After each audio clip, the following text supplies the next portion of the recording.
जब हम स्वास्थ्य लाभ करने के लिए किसी पहाड़ पर जाते हैं तो इस बात का विशेष यत्न करते हैं कि हमसे कोई कुपथ्य न हो। नियमित रूप से व्यायाम करते हैं। आरोग्य का उद्देश्य सदैव हमारे सामने रहता है। सुमन विधवा आश्रम में आत्मिक स्वास्थ्य लाभ करने गई थी और अभीष्ट को एक क्षण के लिए भी न भूलती थी। वह अपनी बहनों की सेवा में तत्पर रहती और धार्मिक पुस्तकें पढ़ती। देवोपासना स्नान आदि में उसके व्यथित हृदय को शांति मिलती थी। विट्ठल दास ने अमोला के समाचार उससे छिपा रखे थे, लेकिन जब शांता को आश्रम में रखने का विचार निश्चित हो गया तब उन्होंने सुमन को इसके लिए तैयार करना उचित समझा। उन्होंने कुंवर साहब के यहाँ से आकर उसे सारा समाचार कह सुनाया।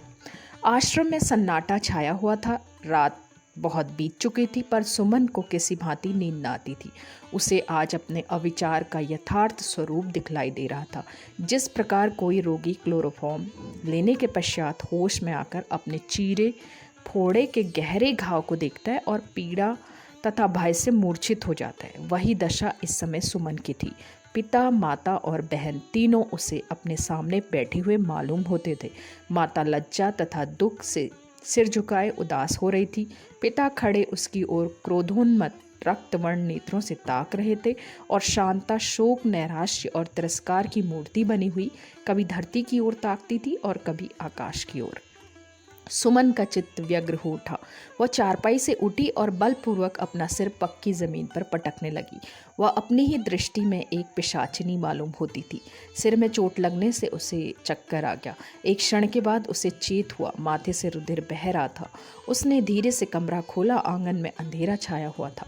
वह लपकी हुई फाटक पर आई, पर वह बंद था। उसने ताले को कई बार हिलाया, पर वह न खुला। बुढ़ा चौकीदार फाटक से जरा हटकर सो रहा था। सुमन धीरे धीरे उसके पास आई और उसके सिर के नीचे कुंजी टटोलने लगी। चौकीदार हक बकाकर उठ बैठा और चोर चोर चिल्लाने लगा। सुमन वहां से भागी और अपने कमरे में आकर किवाड़ बंद कर लिए। किंतु सवेरे के पवन के सदृश चित्त की प्रचंड व्यग्रता भी शीघ्र ही शांत हो जाती है। सुमन खूब बिलख बिलख कर रोई। हाय, मुझ जैसी डायन संसार में न होगी। मैंने विलास तृष्णा की धुन में अपने कुल का सर्वनाश कर दिया। मैं अपने पिता की घातिका हूँ। मैंने शांता के गले पर छुरी चलाई है। मैं उसे यह कालिमा मूढ़ चेहरा कैसे दिखाऊंगी, उसके सम्मुख कैसे ताकूंगी। पिताजी ने जिस समय यह बात सुनी होगी, उन्हें कितना दुख हुआ होगा, यह सोचकर वह फिर रोने लगी। यह वेदना उसे अपने और कष्टों से असहनीय मालूम होती थी। अगर यह बात उसके पिता से कहने के बदले मदन सिंह उसे कोलू में पेर देते, हाथी के पैरों तले कुचलवा देते, आग में झोंक देते, कुत्तों से नुचवा देते, तो जरा भी चूँ न करती। अगर विलास की इच्छा और निर्दय अपमान ने उसकी लज्जा शक्ति को शिथिल न कर दिया होता तो वह कदापि घर से बाहर पाँव न निकालती। वह अपने पति के हाथों कड़ी से कड़ी यातना सहती और घर में पड़ी रहती। घर से निकलते समय उसे यह ख्याल भी न था कि मुझे कभी दाल मंडी में बैठना पड़ेगा। वह बिना कुछ सोचे समझे घर से निकल पड़ी थी। उस शोक और नैराश्य की अवस्था में वह भूल गई कि मेरे पिता हैं और बहन है। बहुत दिनों के वियोग ने उनका स्मरण ही न रखा। वह अपने को संसार में अकेली असहाय समझती थी। वह समझती थी मैं किसी दूसरे देश में हूँ और मैं जो कुछ करूँगी वह सब गुप्त ही रहेगा। पर अब ऐसा संयोग आ पड़ा कि वह अपने को आत्मीय सूत्र से बनी हुई पाती है। जिन्हें वह भूल चुकी थी वह फिर उसके सामने आ गए और आत्माओं का स्पर्श होते ही लज्जा का प्रकाश आलोकित होने लगा।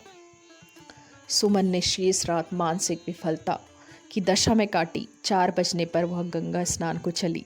वह बहुधा अकेले ही जाया करती थी, इसलिए चौकीदार ने कुछ पूछताछ न की। सुमन गंगा तट पर पहुंचकर इधर उधर देखने लगी कि कोई है तो नहीं। वह आज गंगा में नहाने नहीं, डूबने आई थी। उसे कोई शंका, भय या घबराहट नहीं थी। कल किसी समय शांता आश्रम में आ जाएगी। उसे मुंह दिखाने की अपेक्षा गंगा की गोद में मग्न हो जाना कितना सहज था। अकस्मात उसने देखा कि कोई आदमी उसकी तरफ चला आ रहा है। अभी कुछ कुछ अंधेरा था, पर सुमन को इतना मालूम हो गया कि कोई साधु है। सुमन की उंगली में एक अंगूठी थी। उसने उसे साधु को दान करने का निश्चय किया, लेकिन वह जो ही समीप आया, सुमन ने भय, घृणा और लज्जा से अपना मुंह छिपा लिया। वह गजाधर थे। सुमन खड़ी थी और गजाधर उसके पैरों पर गिर पड़े और रुद्ध कंठ से बोले, मेरा अपराध क्षमा करो। सुमन पीछे हट गई। उसकी आंखों के सामने अपने अपमान का दृश्य खिंच गया। घाव हरा हो गया। उसके जी में आया कि इसे फटकारूं, कहूं कि तुम मेरे पिता के घातक, मेरे जीवन का नाश करने वाले हो। पर गजाधर की अनुकंपापूर्ण उदारता, कुछ उसका साधुवेश और कुछ विराग भाव ने, जो प्राणाघात का संकल्प कर लेने के बाद उदित हो जाता है, उसे द्रवित कर दिया। उसके नयन सजल हो गए। करुण स्वर में बोली, तुम्हारा कोई अपराध नहीं है। जो कुछ हुआ वह सब मेरे कर्मों का फल था। गजाधर, नहीं सुमन, ऐसा मत कहो। सब मेरी मूर्खता और अज्ञानता का फल है। मैंने सोचा था कि इसका प्रायश्चित कर लूँगा, पर अपने अत्याचार का भीषण परिणाम देखकर मुझे विदित हो रहा है कि उसका प्रायश्चित नहीं हो सकता। मैंने इन्हीं आंखों से तुम्हारे पूज्य पिता को गंगा में लुप्त होते देखा है। सुमन ने उत्सुक भाव से पूछा, क्या तुमने पिताजी को डूबते देखा है? गजाधर, हाँ सुमन, डूबते देखा है। मैं रात को अमोला जा रहा था। मार्ग में वह मुझे मिल गए। मुझे अर्धरात्रि के समय गंगा की ओर जाते देखकर संदेह हुआ। उन्हें अपने स्थान पर लाया और उनके हृदय को शांत करने की चेष्टा की। फिर यह समझकर कि मेरा मनोरथ पूरा हो गया, मैं सो गया। थोड़ी देर में जब उठा तो उन्हें वहाँ न देखा। तुरंत गंगा तट की ओर दौड़ा। उस समय मैंने सुना कि वह मुझे पुकार रहे हैं, पर जब तक मैं निश्चय कर सकूं कि वह कहाँ हैं, उन्हें निर्दयी लहरों ने ग्रस लिया। वह दुर्लभ आत्मा मेरी आंखों के सामने स्वर्गधाम को सिधारी। तब तक मुझे मालूम न था कि मेरा पाप इतना घोरतम है, यह अक्षम्य है, अदंड है। मालूम नहीं ईश्वर के यहाँ मेरी क्या गति होगी। गजाधर की आत्मवेदना ने सुमन के हृदय पर वही काम किया जो साबुन मैल के ऊपर करता है। उसने जमे हुए मालिन्य को काटकर ऊपर कर दिया। वह संचित भाव ऊपर आ गए जिन्हें वह गुप्त रखना चाहती थी। बोली, परमात्मा ने तुम्हें सद्बुद्धि प्रदान कर दी है। तुम अपनी सुकीर्ति से चाहे कुछ भी कर लो, पर मेरी क्या गति होगी? मैं तो दोनों लोगों से गई। हाय, मेरी विलास तृष्णा ने मुझे कहीं का न रखा। अब क्या छिपाऊं? तुम्हारे दारिद्र्य और इससे अधिक तुम्हारे प्रेम विहीन व्यवहार ने मुझ में असंतोष का अंकुर जमा दिया और चारों ओर पाप जीवन की मान मर्यादा सुख विलास देकर इस अंकुर ने बढ़ते भटकइये के सदृश सारे हृदय को छा लिया। उस समय एक फफोले को फोड़ने के लिए जरा सी ठेस बहुत थी। तुम्हारी नम्रता, तुम्हारा प्रेम, तुम्हारी सहानुभूति, तुम्हारी उदारता उस फफोले पर फाहे का काम कर देती, पर तुमने उसे मसल दिया। मैं पीड़ा से व्याकुल, संज्ञाहीन हो गई। तुम्हारे उस पाश्विक पैशाचिक व्यवहार का जब स्मरण होता है तो हृदय में एक ज्वाला सी दहकने लगती है और अंतःकरण से तुम्हारे प्रति शाप निकल आता है। यह मेरा अंतिम समय है। एक क्षण में यह पापमय शरीर गंगा में डूब जाएगा। पिताजी की शरण में पहुंच जाऊंगी। इसलिए ईश्वर से प्रार्थना करती हूँ कि तुम्हारे अपराधों को क्षमा करें। गजाधर ने चिंतित स्वर में कहा, सुमन, यदि प्राण देने से पापों का प्रायश्चित हो जाता तो मैं अब तक कभी का प्राण दे चुका होता। सुमन, कम से कम दुखों का अंत तो हो जाएगा। गजाधर, हाँ, तुम्हारे दुखों का अंत हो सकता है, पर उनके दुखों का अंत न होगा जो तुम्हारे दुखों से दुखी हो रहे हैं। तुम्हारे माता पिता शरीर बंधन से मुक्त हो गए हैं, लेकिन उनकी आत्माएं अपनी विधेयावस्था में तुम्हारे साथ विचर रही हैं। यह सभी तुम्हारे सुख से सुखी और दुख से दुखी होंगे। सोच लो कि प्राणघात करके उनको दुख पहुंचाओगी या अपना पुनरुद्धार करके उन्हें सुख और शांति दोगी।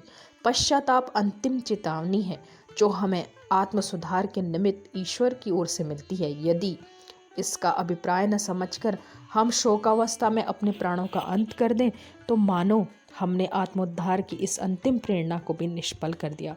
यह भी सोचो कि तुम्हारे न रहने से उस अबला शांता की क्या गति होगी जिसने अभी संसार के ऊंच नीच का कुछ भी अनुभव नहीं किया है। तुम्हारे सिवा उसका संसार में कौन है? उमानाथ का हाल तुम जानती ही हो। वह उसका निर्वाह नहीं कर सकते। उनमें दया है पर लोभ उससे अधिक है। कभी न कभी वह उससे अवश्य ही अपना गला छुड़ा लेंगे। उस समय वह किसके होकर रहेगी? सुमन को गजाधर की इस कथन में सच्ची संवेदना की झलक दिखाई दी। उसने उनकी ओर विनम्रता सूचक दृष्टि से देखकर कहा, शांता से मिलने की अपेक्षा मुझे प्राण देना सहज प्रतीत होता है। कई दिन हुए उसने पद्म सिंह के पास एक पत्र भेजा था। उमानाथ उसका कहीं और विवाह करना चाहते थे। वह उसे स्वीकार नहीं करती। गजाधर, वह देवी है। सुमन, शर्मा जी बेचारे और क्या करते। उन्होंने निश्चय किया कि उसे बुलाकर आश्रम में रखें। अगर उनके भाई मान जाएंगे तब तो अच्छा ही है, नहीं तो उस दुखिया को न जाने कितने दिनों तक आश्रम में रहना पड़ेगा। वह कल यहाँ आ जाएगी। उसके सम्मुख जाने का भय, उससे आंखें मिलाने की लज्जा मुझे मारे डालती है। जब वह तिरस्कार की आंखों से मुझे देखेगी, उस समय मैं क्या करूँगी। और जो कहीं उसने घृणावश मुझसे गले मिलने में संकोच किया, तब तो मैं उसी क्षण विष खा लूँगी। इस दुर्गति से तो प्राण देना ही अच्छा है। गजाधर ने सुमन को श्रद्धा भाव से देखा। उन्हें अनुभव हुआ कि ऐसी अवस्था में मैं वही करता जो सुमन करना चाहती है। बोले, सुमन, तुम्हारे विचार यथार्थ हैं, पर तुम्हारे हृदय पर चाहे जो कुछ बीते, शांता के हित के लिए तुम्हें सब कुछ सहना पड़ेगा। तुमसे उसका जितना कल्याण हो सकता है उतना अन्य किसी से नहीं हो सकता। अब तक तुम अपने लिए जीती थी, अब दूसरों के लिए जियो। यह कहकर गजाधर जिधर से आए उधर ही चले गए। सुमन गंगा जी के तट पर देर तक खड़ी रही, उनकी बातों पर विचार करती रही। फिर स्नान करके आश्रम की ओर चली, जैसे कोई मनुष्य समर में परास्त होकर घर की ओर जाता है।